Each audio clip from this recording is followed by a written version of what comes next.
agencies. Even though my former agency was the lead law enforcement agency in the District of Columbia, we worked in partnership. I have yet to see the partnership work as well anywhere than I've seen here in the city of Rockville with Montgomery County, the Sheriff's Office, and Metro Transit. That partnership has been strong. So when you extrapolate that out to the county, to the District of Columbia, Baltimore, nationally, you've seen a rise in a lot of violent crime. There's different prosecutors that do different things, in different communities.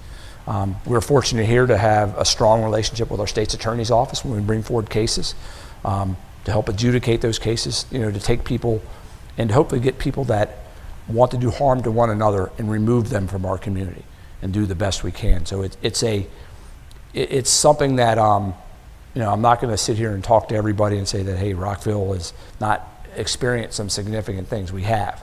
But largely, we have done very, very well, and we have a very good community, and we have an exceptional police department that is selfless and helpful, that do things every day for the betterment of our community and give of themselves. But we do that in partnership with things. And the most important things, and I see a lot of our community members out here that we talk to, and we talk about things. We talk about how we can work together. The most significant thing for us in our communities is the eyes and ears of others in our community, to share with them what they're seeing. And that becomes actionable for us. So I hope that answers your question to the most part. Thank you, Brigida. Thank you. I appreciate you all being here. Kudos for all of my policemen. Thank you. Brigida, Brigida, thank you very much. Thank you. Commander Hattenberg, if you'd like. Just stand over here. Yeah. Thank you, Chief. As Chief Rita said, one of our biggest assets is our communication level with both Metro and Rockville City.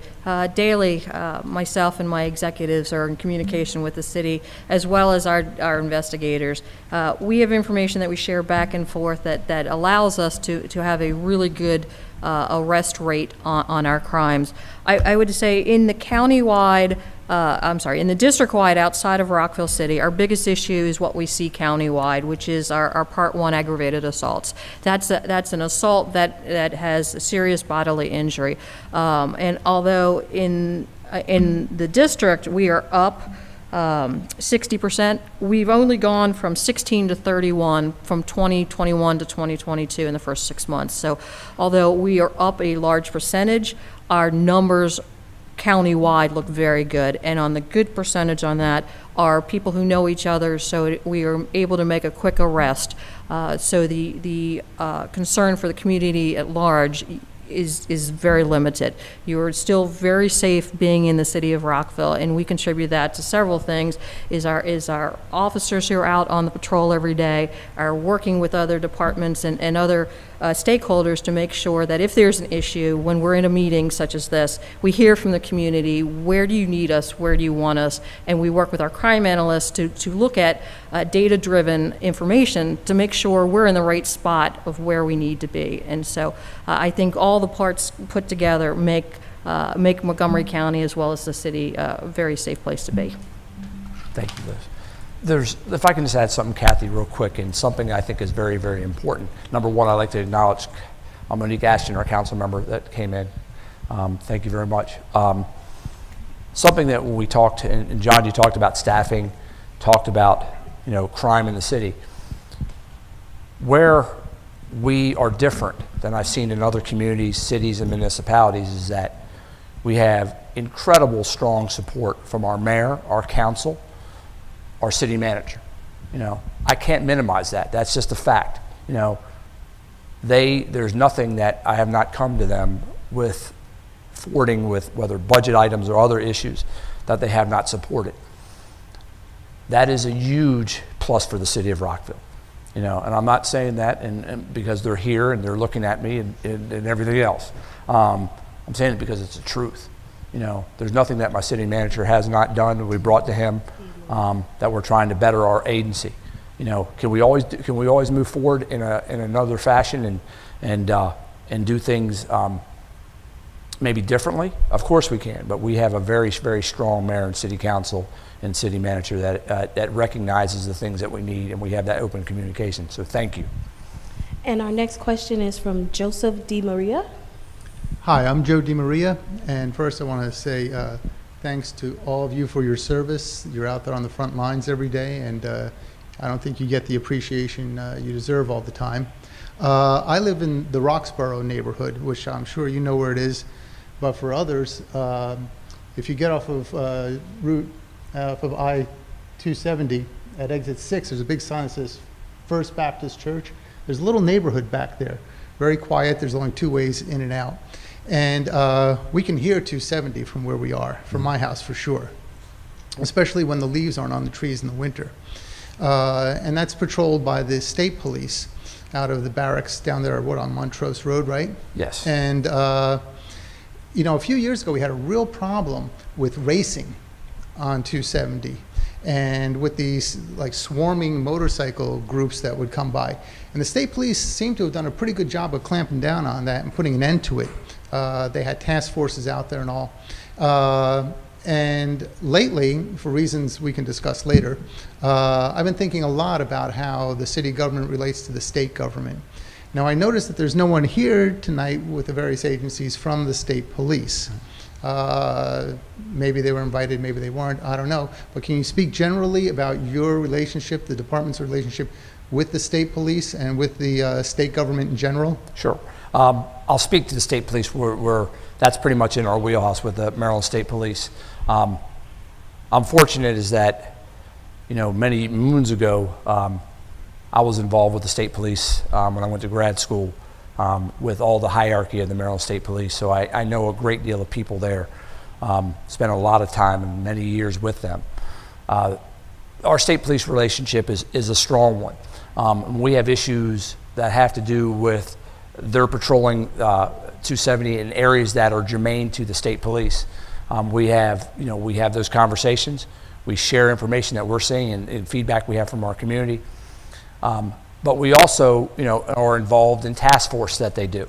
We're also involved in task force that we've had for loud exhausts, information with special equipment repair orders that we've had to deal with people that have modified loud exhausts, and the city of Rockville has written, I would probably say, more than most agencies. We've written almost 600 citations regarding those issues, and hundreds of citations to help that. But usually when it comes to our relationship with the state police, usually we'll correspond with the barrack commander, talk to them about issues that we have and share with them, and hopefully come to a resolve that we can work together to help solve those issues that in your community and other communities. We see, I'll give you an example with our relationship. We've had a couple of issues that were high-profile issues in the city of Rockville. Not only did the Maryland State Police respond, and they came very quickly. Most of them were probably in court in downtown, but the Montgomery County Sheriff's Office and Montgomery County Police Department, obviously Rockville City Police Department. So the relationship is always strong, but again, we always try to, when we have constituents and our community members that have issues that are largely germane to the Maryland State Police and their protection and their ability and their deployment on their highways, we deal with them very, very, very uniquely. It's a very unique relationship, and it's been very positive. So thank you. Wait for more questions from the audience, because I know there's some people that you're thinking about something. There's something you might want to ask. That's what we're here for, because we're listening. And this, even though the seats may feel empty, you're here, and we appreciate you being here, and we want to hear from you. But while we wait and everybody gets their thoughts together, I understand that there's you just hired a mental health advocate. Yes. To the department. If you could speak more to that, because I know a lot of people, especially with everything that has happened in the last couple years with police and their relationship to people who do have mental issues, because sometimes acting on a second, it could go left or right or really bad, or really, if we don't have somebody like that. But I understand that the RCPD does have someone that. Kathy, thank you very much. You know me too well. I appreciate that. Let me just talk about mental health in general and our law enforcement response to people in crisis. It's significant. You've seen a number of different watershed moments and significant high-level incidents that law enforcement is involved with when people are in mental health crisis. That's very, very, very important. We respond in the city of Rockville to about 1,100 calls for service with people in mental health crisis. We have Picard, we have the crisis center. That's significant for us. Now, those are just the calls that are dispatched and triaged out of 911 that people are in mental health crisis. Those are just those people. It's significantly when we respond to a call for service with maybe an auto accident, maybe it's a crime in progress, maybe it's trespassing, suspicious persons. We make a determination, oftentimes those people are in mental health crisis. You could almost threefold that 1,000. So if you factor that in, you're looking at about 8 to 10, calls for service sometimes we have a day dealing with that. All of our officers, almost 50% of the members of the Rockville City Police Department are CIT trained. And that CIT training for help us manage people in mental health crisis is put on by the Montgomery County Department of Health and Human Services. They've been exceptionally helpful to us, but it's a 40-hour-week course. All of our officers go through some sort of CIT refresher during in-service training that's mandated by the state of Maryland. The Montgomery County Police Department has a wonderful academy which we go through for in-service and our recruit training. So let me just talk a little bit about what we're doing in the city of Rockville. And again, this is with the support of the mayor, our council, our city manager. I certainly recognize that we are going to a lot of calls for people in mental health crisis. What are we looking for? We're looking for the best outcome. We're looking for the best outcome for that person in crisis. All of you know that law enforcement is 24/7. We wear many hats. We're priests, we're rabbis, we're teachers, we're marriage counselors, we're mechanics, we do everything. So who do you call when most of government has gone home and they work 9 to 5, Monday through Friday? Who do you call in late and unusual hours in the evening, 1 o'clock in the morning? Who do you call when you can't get anybody else? You call the police. And that's been a mainstay in American society for decades and decades and decades. But oftentimes, we're not the right person to respond to that. Even though we have 40 hours of training, which is very, very good, helps us put another tool in our tool belt and navigate those people in crisis. So what we've done in the city of Rockville is we've developed a co-response model. What is a co-response model? Co-response model is marrying a police officer with a mental health clinician that rides with our police officer and that goes on scene to those calls to help navigate those people in crisis for a better outcome. That's what we're looking for. We're looking for better outcomes. And that mental health crisis counselor, clinician that's with us, it's very, very important. Now, in Montgomery County, they have Mobile Crisis 44, which is throughout the state, throughout the county.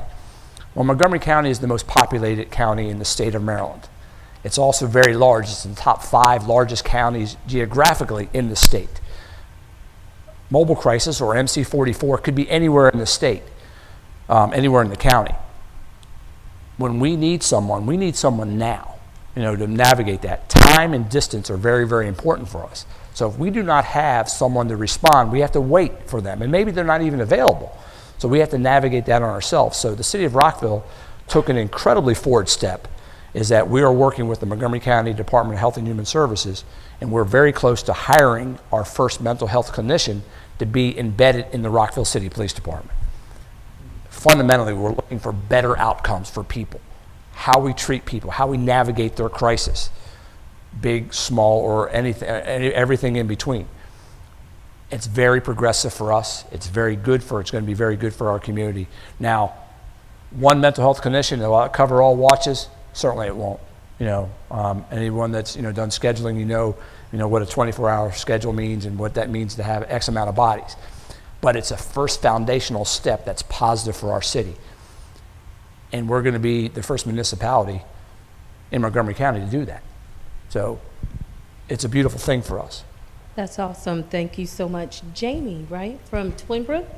Hey, Chief. Good evening. Good evening. Two-part question on traffic enforcement. Sure. So the first part of the question is, while anecdotal, I think in talking to my neighbors and friends, there's a perception that throughout the county there's been worsening traffic violations, partially caused by the pandemic. I'm not sure that's true, but I hear people complain about increased aggressive driving, increased speeding. Since you have access to that data, I was hoping you can address those concerns, whether or not you have seen an increase over the last couple of years.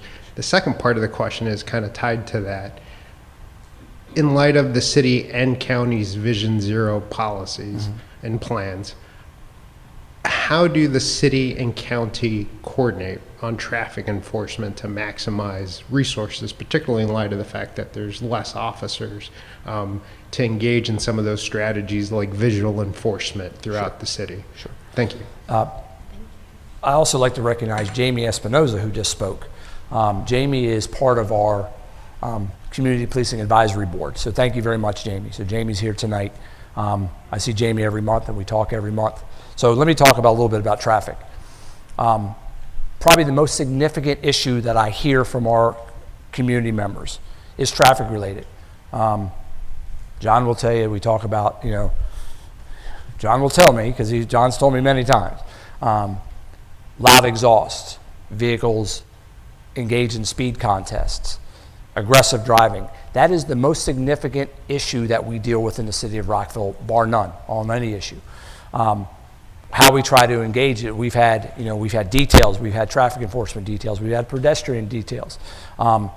In the city of Rockville, which is in the Montgomery County's 1st District, we work very, very well with the Montgomery County Police Department in traffic enforcement and details that we've had. We've worked with the Maryland State Police. So those issues are very, very important to engage people and look at behavior and check that behavior. We have a very robust automated traffic enforcement program in the city of Rockville with red light cameras and speed enforcement cameras. Those are a force multiplier for us to help us reduce speeds and reduce people that have aberrant behavior. So those things are very important, and I can have Lieutenant Barry can speak about that, but if Commander Hattenberg can talk about our relationship with the county regarding traffic enforcement. Thank you, Chief. You are 100% right. During the pandemic, when so many people were at home, our roads were more wide open. And unfortunately, some of our fine citizens took advantage of that and decided that would be a good time. We noticed, unfortunately, serious accidents as well as fatal accidents. We did have an increase on excessive speed, and sometimes almost into the triple digits. So you are 100% correct that has increased. What we've done with the county and the city is, again, we're very data driven. We get complaints from citizens via email, community meetings, and we work with that. But we also work with our crime analysts who will look at every accident that comes in, every speed ticket, whether it's from us or from an automated camera, whether it's a red light ticket that's been automated, and starts putting packages together. And once a week, we'll get a package that we share that will say, here's an area that we think we need enforcement with. Montgomery County has gone to a centralized traffic division instead of each district having their traffic. So we have one large group, and they they rotate through the districts, and when they come to the Rockville district, we'll sit down with them and say, here's where our data says I need you, here's what the city's having an issue, here's, for us, our main arteries, Shady Grove, 355, Montrose, so those are our primary areas of concern. They always have, and I think they always will be, but that's where our data says I need to have my officers. So that's how we deploy, that's how we work with the city, and that's how we take what little resources we have and where we put them to work the best, to try to get the best results. And we also have automated cameras and speed cameras, and they do the same thing. They rotate through and they look at areas for accidents and speed, and they put them in those places to get the best resources back. If I can, Lieutenant Barry, can you come up and talk a little bit about the city's automated traffic enforcement program? I think that's really important to talk about because it's a huge force multiplier for us. With our cameras that we have set up for red lights, for speed, it's a big issue, so thank you. So good evening, everybody. Again, as the chief mentioned, I'm Lieutenant Barry. So I oversee the Administrative Services Bureau, which is, in part of that is our federal enforcement services. So as both the chief mentioned and Commander Hattenberg mentioned, In addition to officers in patrol doing traffic enforcement, we do have a robust photo enforcement section that does, we have both fixed cameras, portable camera units, and mobile vans that are deployed out every single day.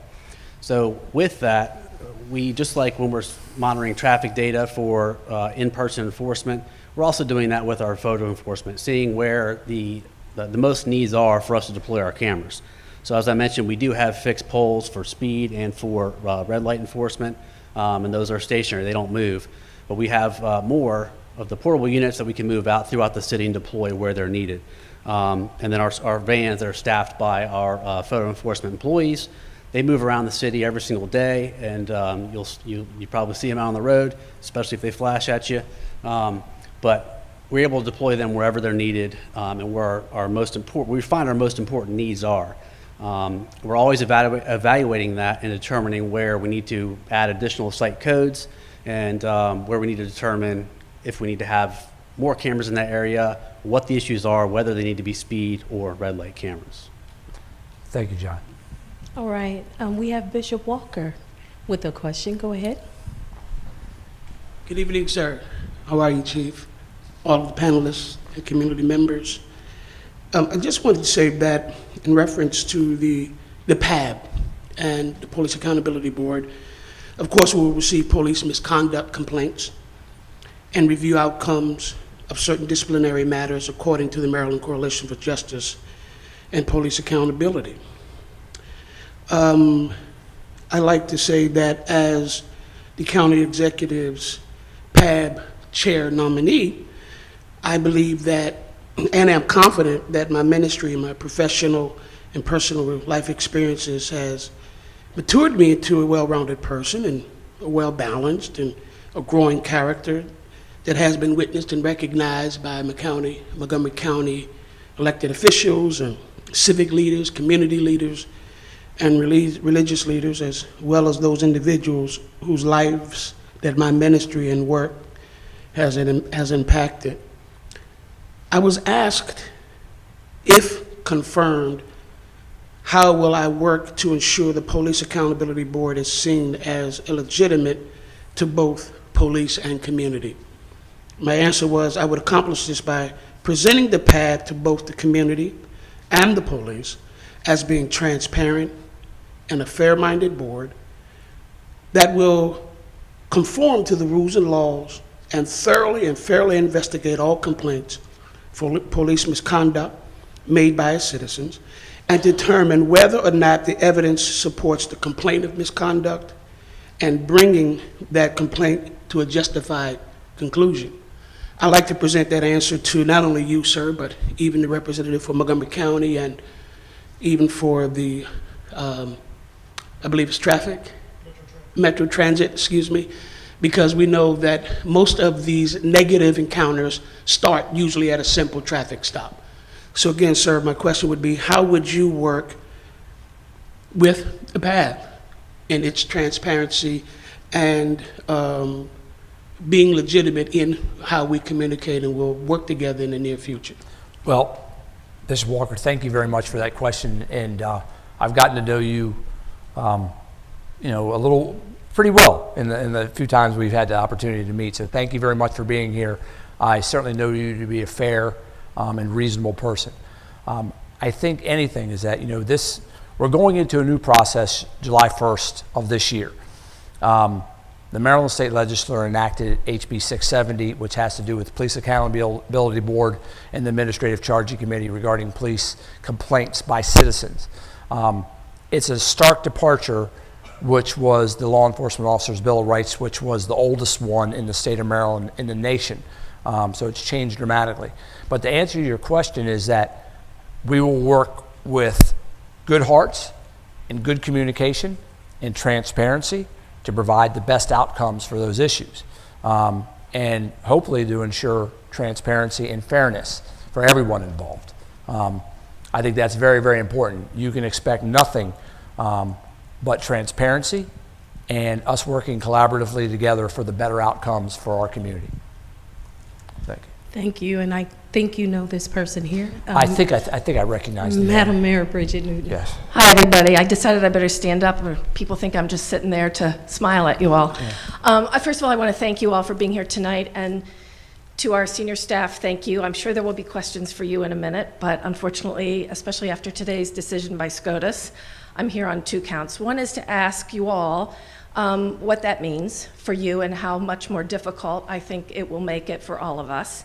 And number 2 is just to follow Jamie's comment about the speeding. Tonight as I was coming here, 2 cars ran the stop sign at Maryland and East Jefferson going south. I decided, okay, it's my turn, I get to go. A third one almost hit me. So I know we're understaffed, but I think we need a lot more oversight, especially in the town center. I know that's not easy, but I think we've got to do something there. But back to the question that I stood up to talk about a few minutes ago on SCOTUS and the decision to repeal New York's law on open carry. It makes me very concerned for you who take an oath to take a bullet for any of us, and just how we're gonna manage going forward. And I thank you all for your service. I really do. It takes a very special person to put on the uniform and make that promise. So I stand here thanking you, but also saying, what can we do to help now that we've entered, a whole new world? Mayor, let me talk about, the case that our mayor speaking about. It comes out of New York, which has to do with some of the onerous requirements that the New York State had regarding concealed carry. You had to basically show cause why you had to get a concealed carry permit. But let me just kind of talk to you a little bit blankly about the nation, and we talk about handguns and we talk about concealed carry.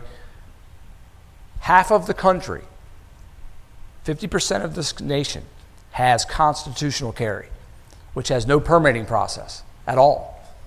50% of this nation, 25 states, have constitutional carry where you can carry a weapon concealed without any requirement, no background check, no requirements for training, no fingerprinting, none of those issues. The state of Maryland is very, very difficult to get a concealed carry permit. You have to basically kind of show cause, very similar to New York.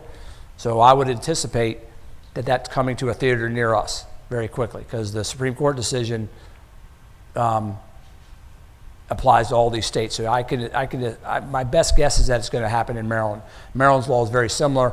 District of Columbia's law is very similar to Maryland State and those other states. But we're bordered by states that have, Pennsylvania, West Virginia, and Virginia that have have open carry. You can carry a weapon 6-gun style, on the outside of your weapon, walk down the side of the street with a firearm right on your side. You can do all sorts of that, Wild West style. So constitutional people that abide by the Constitution and those issues, those are important. But anytime you have more guns, there could be a propensity for mishaps and those type of things. So ultimately, what I see in the state of Maryland is that New York's Supreme Court ruling, that's going to affect the ability for the state, and I believe the state police are the ones that manage concealed carry permits, and they do that very well. So I think that will have wide-ranging effects here in this state and other states that have specific protocols that you can get a concealed carry permit. So ultimately, like I said at the beginning, more police officers have been shot and killed with firearms in the last 2 years than almost in any time in our history. It's significant for us. It concerns me for the men and women that protect everybody in our community each and every day. Constitutional firearms ownership, absolutely fine. But when you start seeing that extrapolated into, concealed carry permits and open carry, constitutional carry, do your research, go Google constitutional carry. Half the nation can carry a firearm without any regulation whatsoever. And that's significant for us. So thank you, Madam. Very important information. Eric? Yes. Good evening, Chief. Thank you very much for setting this up. I had 2 questions. Now I have 3 questions. Okay. One of them is specifically about the gun issue that was brought up now. I am pretty sure we're going to start seeing a lot more people open carrying, pushing the boundaries.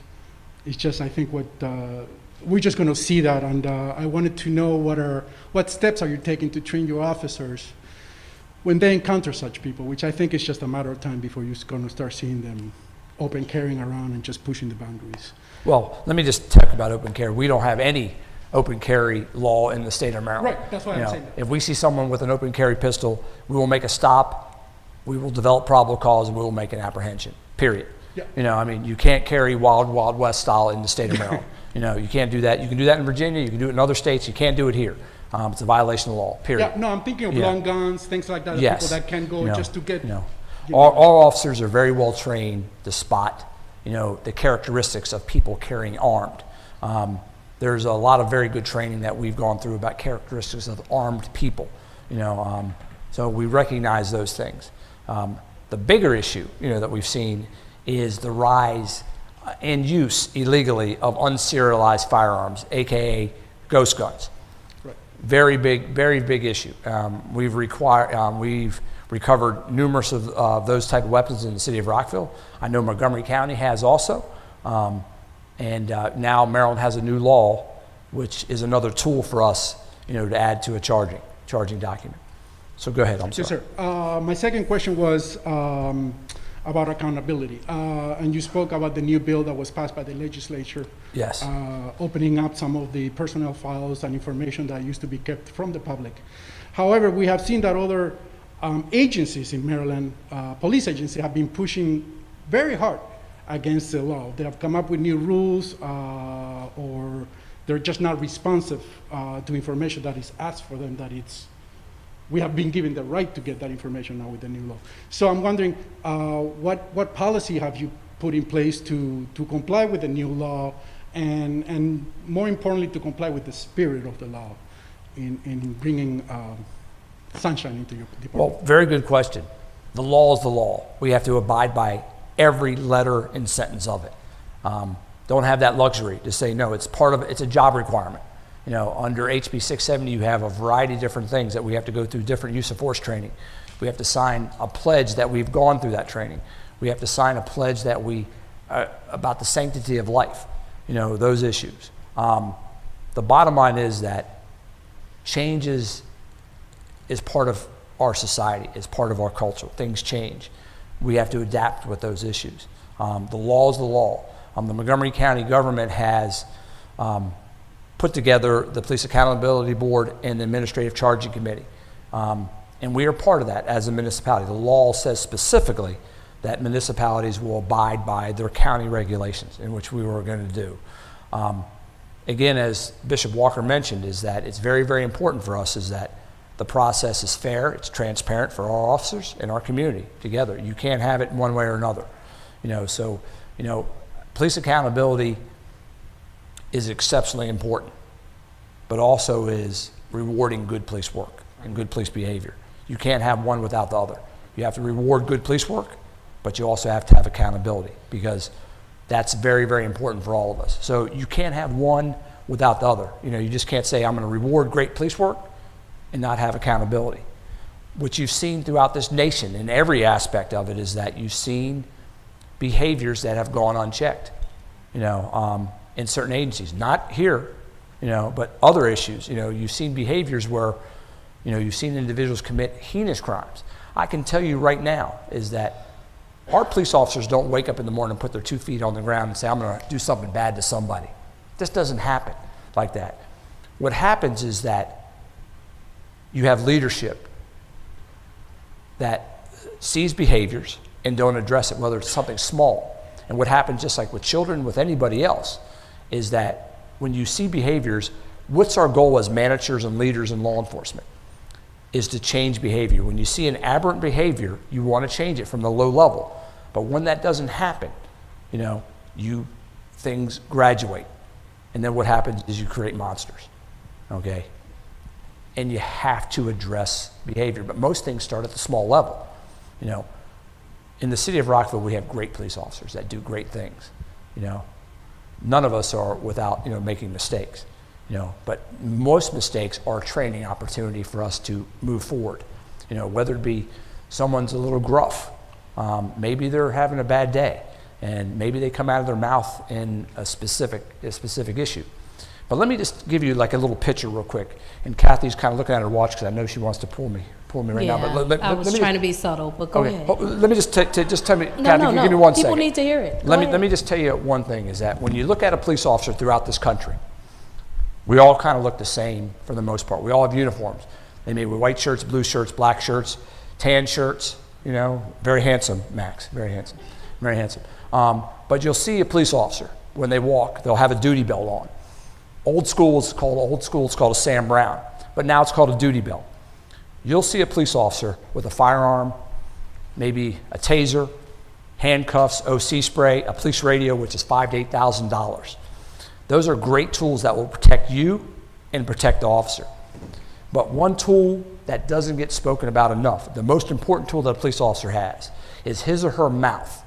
If they can't communicate, we can't do our job. We need good communicators. And that's the whole thing, is that we have good communicators on our police department. So thank you very much. Thank you. One more question, if I may. No. Let's go ahead and get someone, and then we can come back to you, okay? Lucid? Good evening. Hi, Ms. Hall. First, I want to say that I have nothing but respect and gratitude for each of you who wear the uniform. It means a lot to me, and I think it means a lot to our communities. I heard you talk about a holistic approach to public safety, and one thing that I feel is that a neighborhood looking safe is going to be safer, and I'm talking about things like unlicensed cars, expired tags on cars, things with boarding houses and people coming in and out. And I just wanted to know, what other departments in the city do you work with, or do each other work with, in order to kind of keep these things under control? Ms. Hall, thank you very much. Always wonderful to see you. And thank you always for your support. When it comes to cars that are unlicensed and are on public right-of-ways, our parking enforcement officers, and John, if you want to talk a little bit about that, when we get notified regarding a car that's unlicensed, expired tags, and they're abandoned or whatever, our parking enforcement officers and our police officers can have that taken care of. We can ticket it, we can tow it, and those issues. When it comes down to nuisance properties, you know, properties that are out of repair, we work very closely to our Department of Planning and Development and Ricky Barker's shop. You know, we'll talk about it, and he has a team of incredibly dedicated employees that will come out and, you know, talk about those issues. We've had a number of different collaborations. Ricky, do you want to talk about some of those issues? It's a good question. One of the important parts of our direction from the mayor and council is that we want a high quality community. We want a safe community like we're here tonight. And so all these things kind of blend together like the chief said. And so our department and our code enforcement staff do patrols, but we also operate on complaints as well. And so any of the junk vehicles or things that are in yards that shouldn't be there, boarding houses, complaints about too many people in houses, we basically go and approach those and try to resolve them. And so that's real important. And so anyone that's listening, or anyone that sees something, because we only a certain number of staff members, but we expect on the community to help us do our job by letting us know if you see something that doesn't seem right. You see, a number of strange peoples going in and out of houses. That could lead to a violation of our code.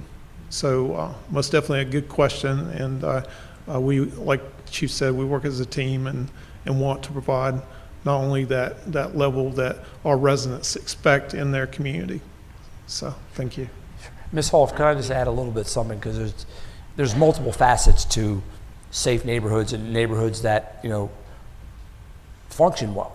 There's also infrastructure issues, whether it be sidewalks, streets, pothole, things that are those nature. And again, our Department of Public Works, Craig Seminow, has been incredible partner with us, as is Recreation and Parks.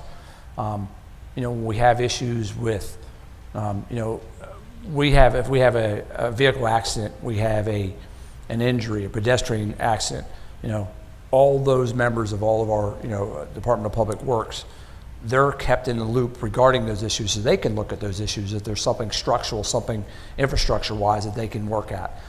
If it's not city, if it's state, I can tell you is that Craig Seminow and Ahmad Shelfi, they press the state very, very well on getting things fixed, and they work very hard. So it's a very holistic approach with all of us. But when those issues you have with vehicles and abandoned vehicles, cars and tags, we'll handle that. Some of the issues with code, with code and nuisance properties, planning and development will help with that too. So thank you so much. Thank you. Thank you. Thank you so much, Ms. Hall. And now let's turn to Mr. Sullivan.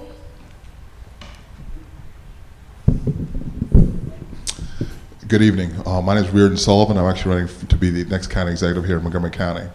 I wanted to say that part of my platform is complete support and funding of the police.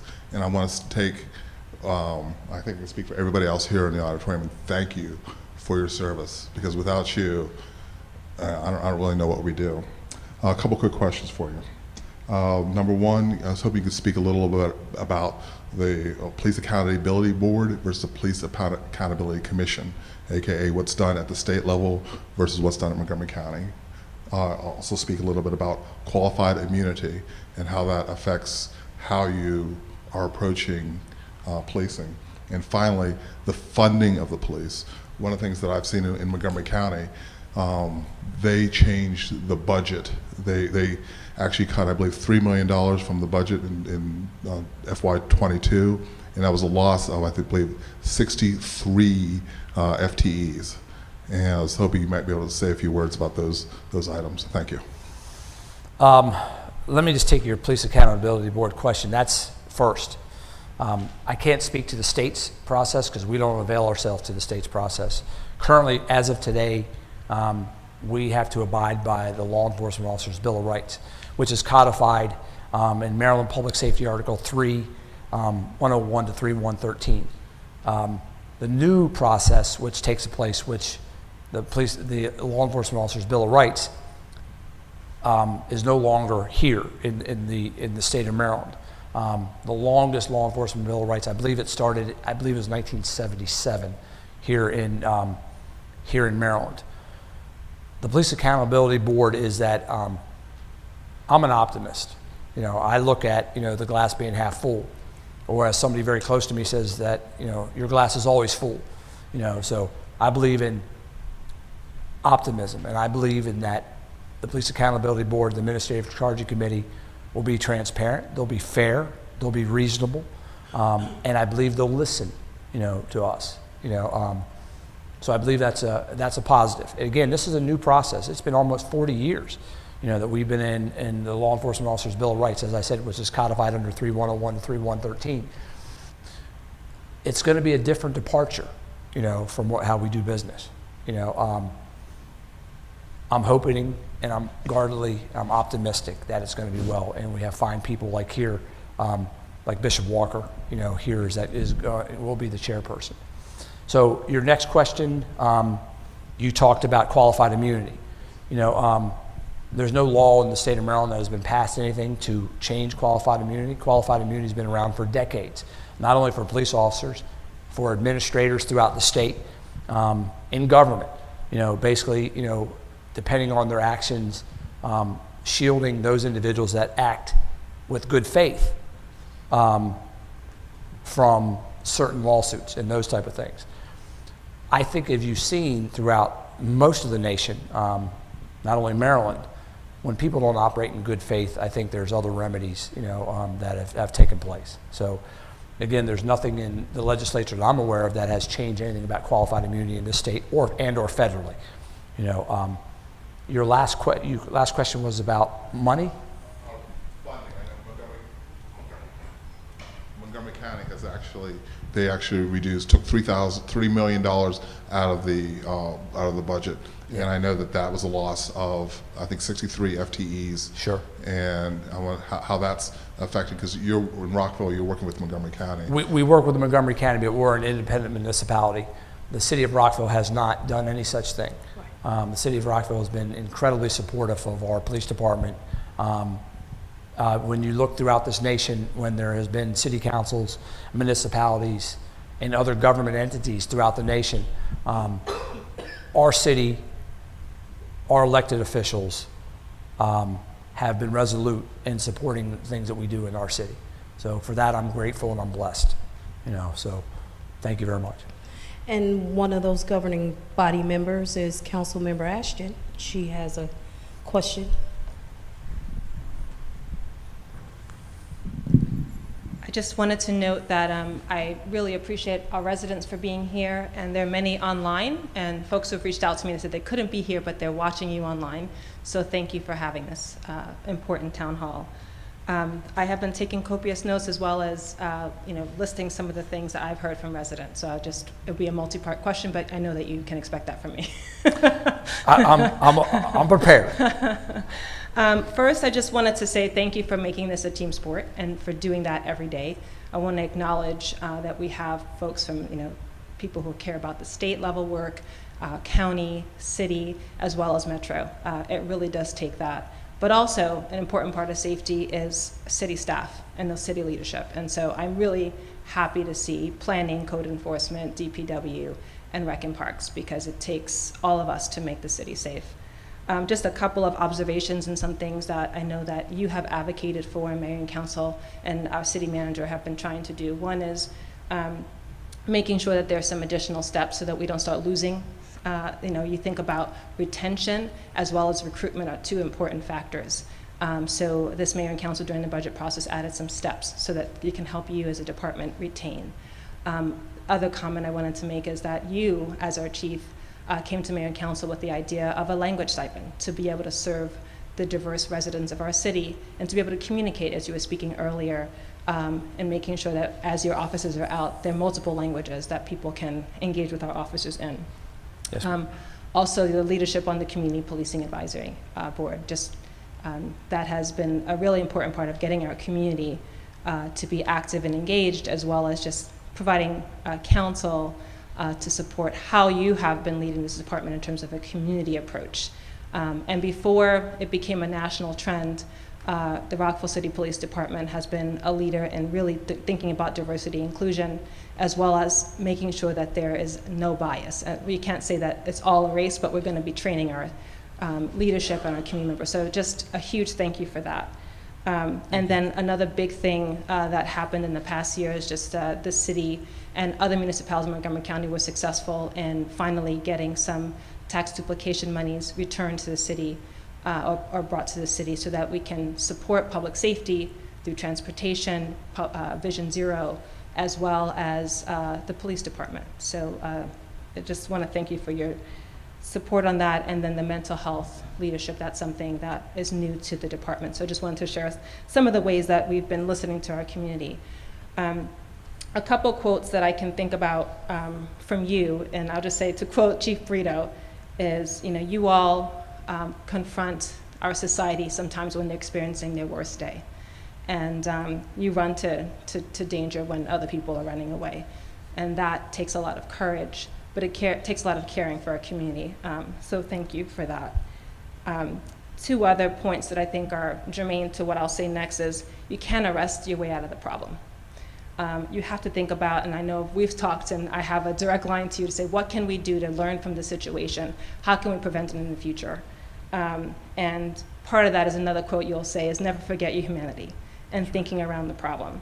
So I just wanted to note some of the things that we've been talking about with rec and parks, as well as how do we think about lighting in places where there may be high opportunity for crime. That's just one question.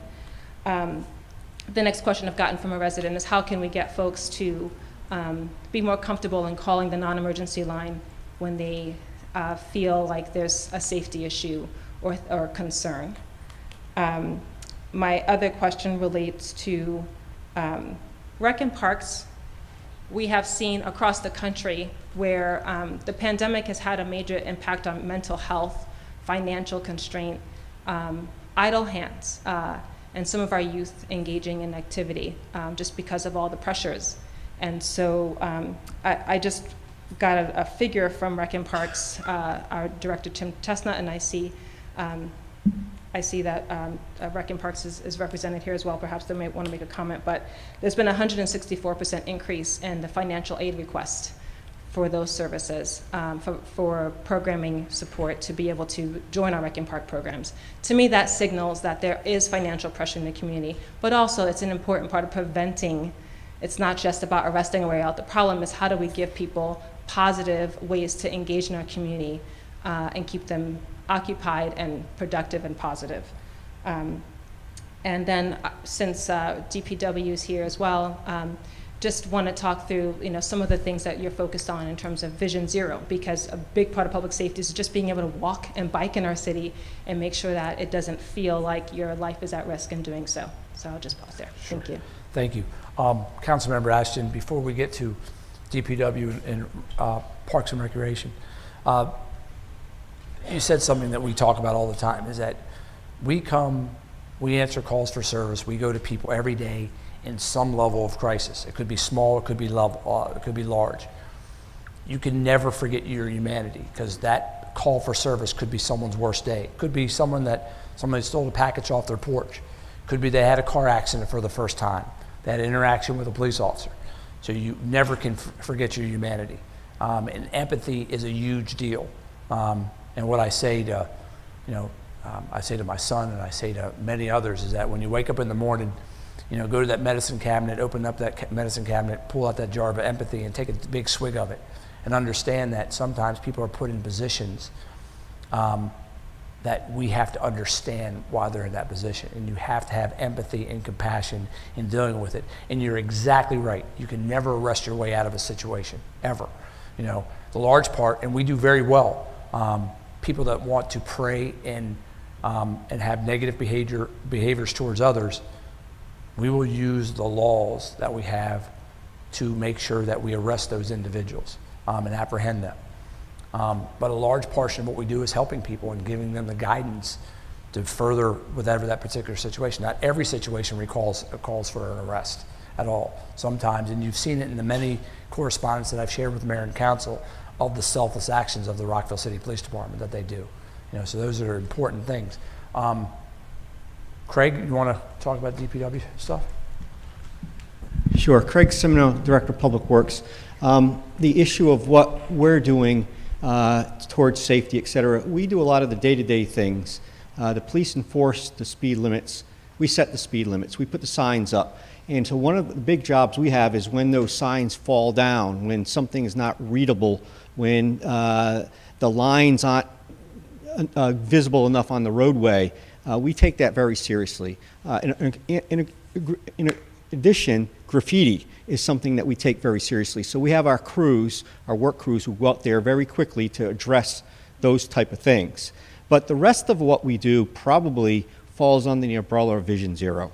And we used to talk about these things separately, but we now put it under that umbrella, if you would. We have a bicycle pedestrian coordinator in the department for the city, and he coordinates the Vision Zero policy and initiative for the city, and the police are part of that. So and sometimes they're calling us and asking us to do something. Sometimes we're calling them and we're leading the effort on some of these things. But we're working together both ways. Some of the specific things we're doing is sidewalks. Sidewalks have always been a big issue in the city, to try to find and replace those or install sidewalks on those missing sidewalk links. And additionally, we're looking at some initiatives on road diets and road narrowing. Maryland Avenue is one example where we took away a travel lane, put a bike lane on there. We're looking at East Middle Lane and North Washington Street in town center area to put a narrowing there, eliminate some travel lanes and put bike lanes and slow and calm the traffic down. We've looked at lowering speed limits places. And we've gone and done some traffic assessments. Every time there's a serious accident or something, it's mapped. Our team looks at it. We go out and figure out what can be done. And we try to assess intersections. The city manager's been out there with us looking at some intersections, trying to figure out what can we do. Can we do something at this intersection that we did at another intersection? And Ahmed and his team are really the nut and bolt of that. He has some dedicated people who can collect some data, who can go out there and assess the speeds, can look at whether there's a visibility obstruction that needs to be taken care of to make people see what's going on. Sometimes it's parked cars, and somebody reports to us. They pull out and they can't see down the road very well, or they can't be seen. And they're the team that go out there and look at them. Sometimes we'll move the parking restriction back, et cetera, like that. But it's a big team effort, and there has been a big emphasis from the mayor and council. How much more money can you spend on Vision Zero, I think is what you asked us, Councilmember Ashton. And how fast can you get things done? And so that's what's going on in the Vision Zero area. And the final thing I'll say is we now meet quarterly with Montgomery County Vision Zero Coordinator and State Highway.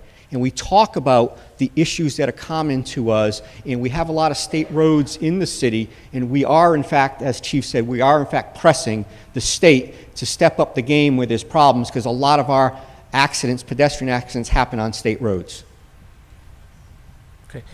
Can I just add something real quick? What Craig mentioned is some of the little things that mean a lot. A few months back, one of our very esteemed council members reached out to me, the one I'm looking at right now, and called me and sent me a picture of some very bigoted and racist graffiti, a sticker that was on a electrical box. Well, normally when we have graffiti and those type of things, we'll reach out to Park and Recs. I reached out to Craig and I said, hey, listen, we get this off, we want to get it off right away. Well, Craig went himself on a Saturday with a scraper and scraped it off himself. That's the level of dedication that we have here in our city. You know, I just had to give you that example. Thank you. That's awesome. So as we get to winding down, we're going to go ahead and take one last question, and then we'll go ahead and wrap this up, okay? Go ahead. Jane Pontius. I've been in West End, Rockville since 1975 when I had married my husband, and we moved to Rockville, and his family have been here since '52. And I have a third generation across the street from me, my younger son. So we support the police department, have always found you to be courteous, energetic, problem solvers, and we could always count on whenever we had any type of need. So thank you. Thank you. So I was driving here earlier, I noticed the median message board on Hungerford Drive. It said RCPD hiring, yes, a 4-day work week, good pay. I would think that might attract a few people. You're in competition with a very low unemployment rate, and that's part of it. But I was thinking, what about the criminal justice major? I used to hear about that, taught at Montgomery College and maybe 4 universities, and I don't know if that's still in existence, but it might help get young people's interest from a theoretical standpoint earlier, and then they graduate and could possibly have a job waiting for them in police departments.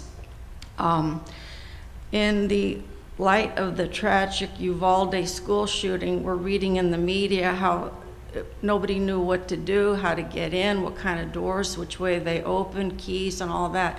And I'm thinking, in our county, in our city, are there officers who are trained ahead of time to understand the layout of schools and where to go and what to do, so precious minutes aren't wasted when an active shooter might be meandering through the hallways and wreaking havoc? Thank you very much, Ms. Pontius, and it was wonderful seeing you again today again. Let me take your last question first, because I think that's incredibly important.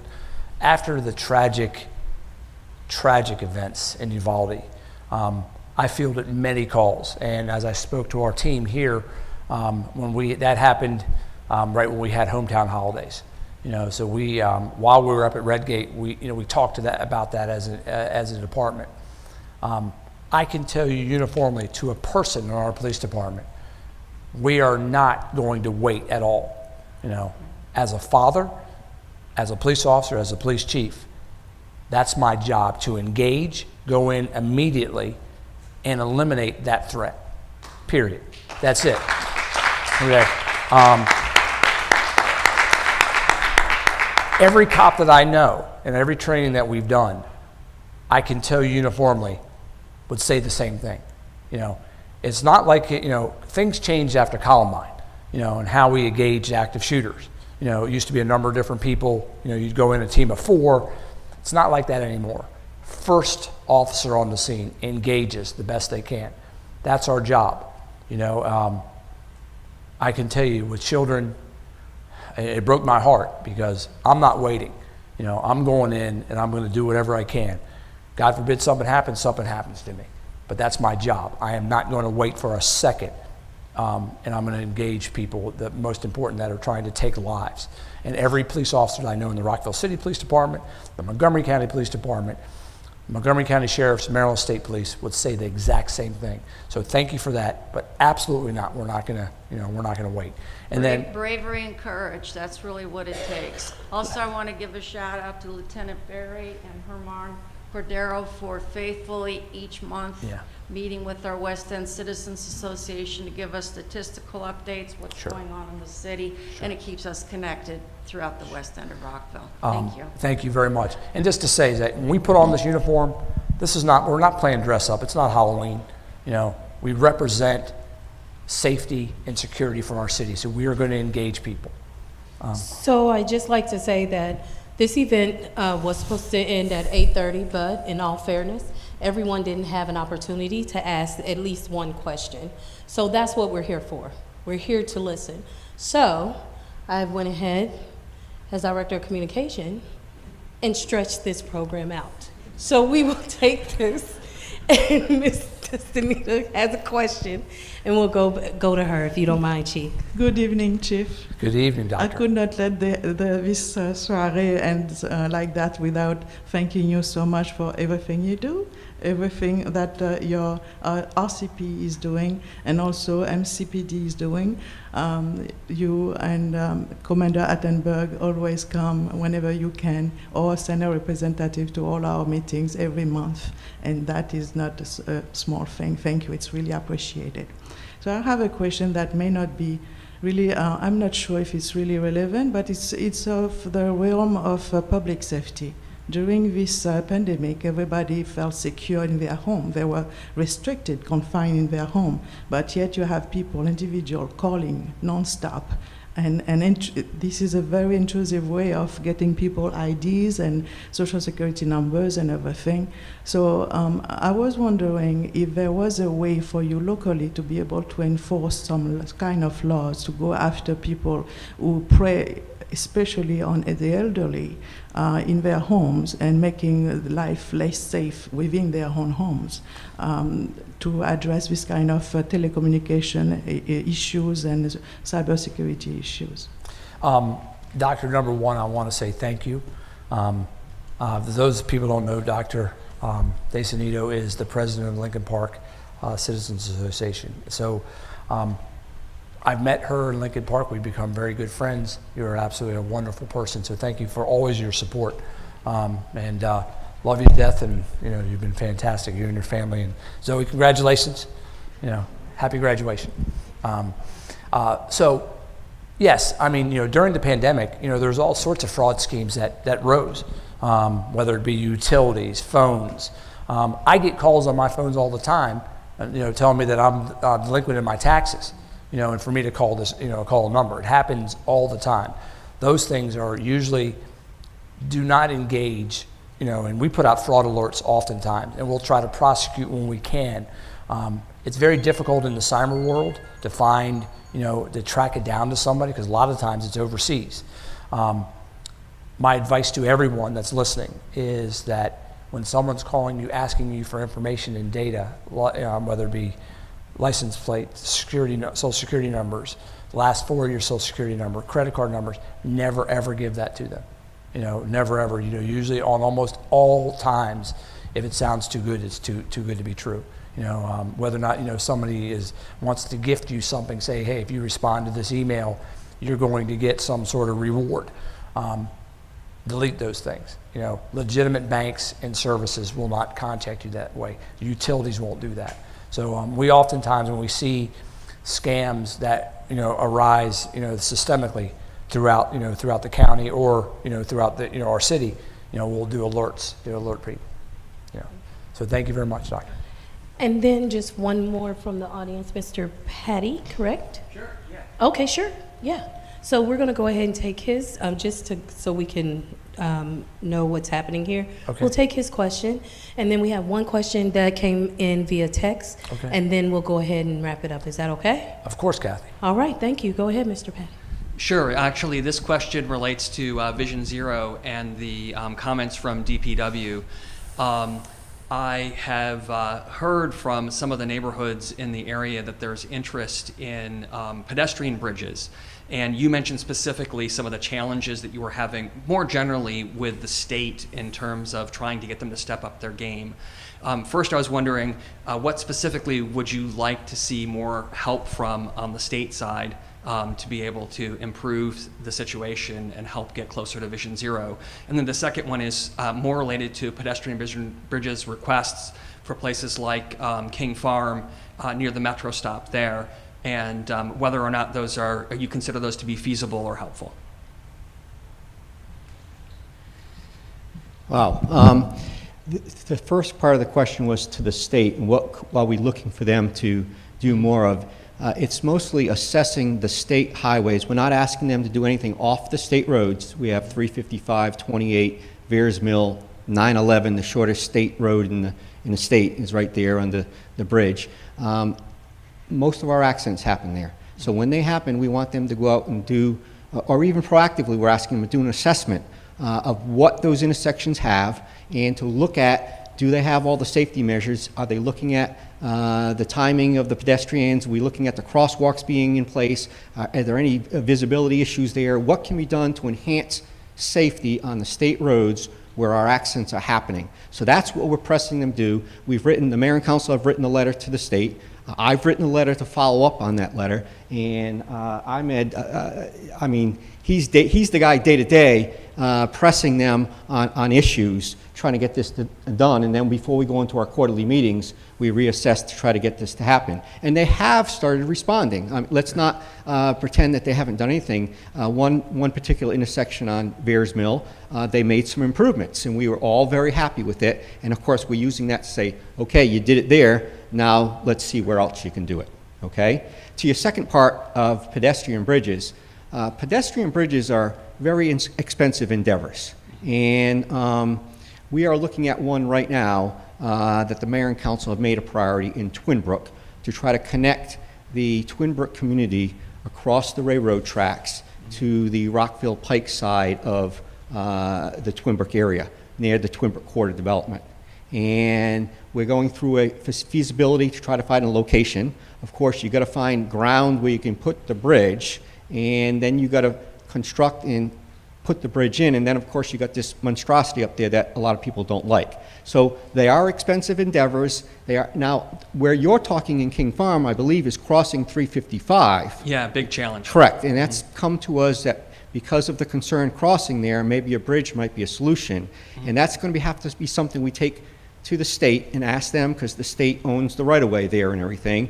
And so never, when we talk about a bridge to another transportation agency, that they jump in and say, oh yeah, we're ready to do it, let's go for it and everything. It takes a lot of momentum, it takes a lot of effort, and you've got to kind of explore all the other safety possibilities along the way to convince them. But that is one that we have in our back of the head. We keep pressing. We're looking for them to assess the intersections, and if they assess it and can't come up with anything better, their own assessment may tell them that they have to do something like that. So that's what we're assessing. The intersections is the first step to figuring out what can be done, and the bridge is one tool. And of course, it's not the first one because it's very expensive. Yep. And just to note, you mentioned something. I grew up in a town where we had probably 30 or 40 different pedestrian bridges, and you mentioned the aesthetics of it. And one of the things that worked well for that town was actually engaging not only architects and engineers in the design, but also artists to help design something that was aesthetically pleasing. Yes, that can help. So, yeah. Thank you. Yep. Thank you so much for that. So the last question came via Councilmember Ashton via text, and I think we can just go ahead and close on this one too. With the recent gun-related incidents in the city, what are you doing, or what is the department doing to just reiterate the safety that lies in the city? Because there is obviously some concern because it was brought. So if you could just address that. Well, there are a number of different, some of the gun violence we've had this year has not been random. These have been people that have been known to each other, that have been engaged in somewhat bad behavior. The incident we had near the city recently was a tragic shooting that was inside of an apartment, and it had to do with a domestic-like situation. We responded very quickly. We were able to make an apprehension. The same thing with some of the issues that we've had, the homicide we had in Twin Brook. The Montgomery County Police Department, and us worked incredibly well. The Major Crimes Division very quickly was able to bring those individuals to justice. Gun violence is something that we'll always strive to deploy our people and make the appropriate arrest and apprehension, particularly when it comes to firearms. And when you look at firearms in our community, there's a huge amount that some that have been used in schools that are unserialized firearms. That's a significant issue. And what we're seeing we've seen in the city, are fairly young people that were almost everyone that's had one of those firearms has been a prohibited person that would normally, under the legal processes to purchase a firearm in the state of Maryland, would not be able to buy a firearm. Commander Hattenberg, would you like to add anything? Thank you, Chief. As the Chief was talking, the unserialized guns, also known as ghost guns, has been a huge problem countywide for us. I was looking up the statistics when we had that question earlier. Last year, we had a total of 71 guns that were unserialized, that were used in crimes that we took off, people who shouldn't have had them. This year alone, in 6 months, we're already up to 117. So if we continue on with that number, that's an astronomical number. We continue, we have a firearms investigation unit that works with our detectives along with major crimes and all the other jurisdictions, Rockville City included, to share information on people who reside in the area, who have had issues, who are prohibited folks that have been seen or known to have weapons. So we work with our undercover agents to safely take them off the streets before they're allowed to use them. And as the Chief said, when we have issues with crimes where they've had them, we then continue on with our research. We get search warrants for their houses, for their vehicles, et cetera, to find out, where are they getting these weapons? Are they stolen weapons? Are they, purchased legally, but they shouldn't have had them, purchased in another state? So we try to close the loopholes to minimize how many are out there.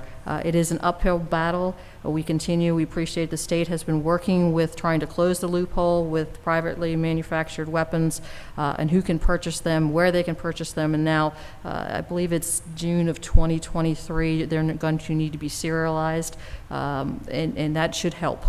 But we still have that problem. We still have a whole year of these weapons being out there, and we just continue working to make sure we get them off the streets from people who shouldn't have them.